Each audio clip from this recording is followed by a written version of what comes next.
Ms. Nunez. I was wondering how strongly the silent birth concept and practice is taken within Scientology. Would a woman married to a celebrity such as Tom Cruise be more or less likely to be subjected to this edict? It seems very grim even to someone who hasn't yet had children.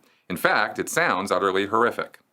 Yeah, this whole silent birth thing is based on the theory of Dianetics, the modern science of mental health, where L. Ron Hubbard says that during moments of pain and unconsciousness, even semi-unconsciousness, the words that are spoken and the sounds that are heard around a person, in fact, all the perceptions that a person receives while they are in these moments of pain and unconsciousness, go into what's called the reactive mind and come back later and react on you in a negative way.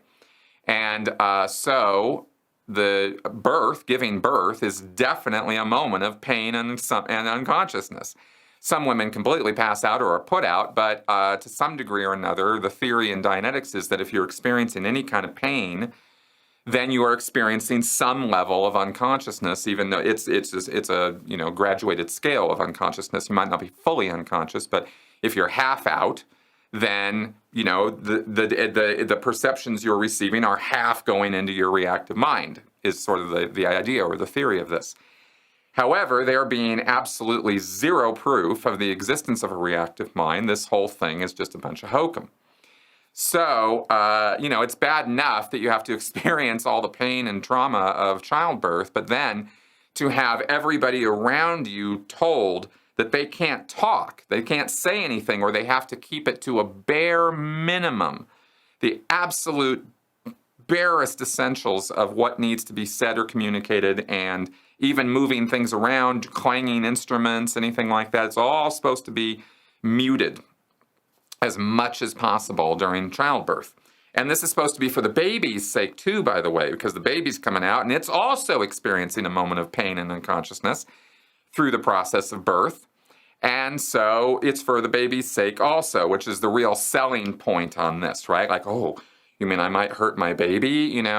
Yeah, because we've been, given birth for tens of thousands of years, and every single child who was ever born is mentally deranged because nobody was quiet during the birth. I mean, come on. Give me a break, So this was the theory of this. And how likely is it or prevalent within Scientology? Pretty much. It's pretty prevalent.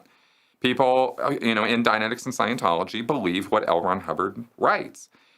And he was pretty clear about this whole thing. It was one. This isn't a point of deep minutia that you have to kind of dig up from some oddball lecture in the middle of 1953. This is right in Dianetics. This is talked about over and over again throughout Scientology. So it's a big deal. So the likelihood that somebody like Tom Cruise's wife, I don't know if Katie, when she was giving birth to Suri, did a silent birth or not. I actually can't remember, or if that was even ever reported on. But I'd be really surprised if Cruise wasn't putting pressure on her to do that. Because like I said, he's a bit of a fanatic when it comes to Scientology. So that's what I can say about that, and I hope that answers your question.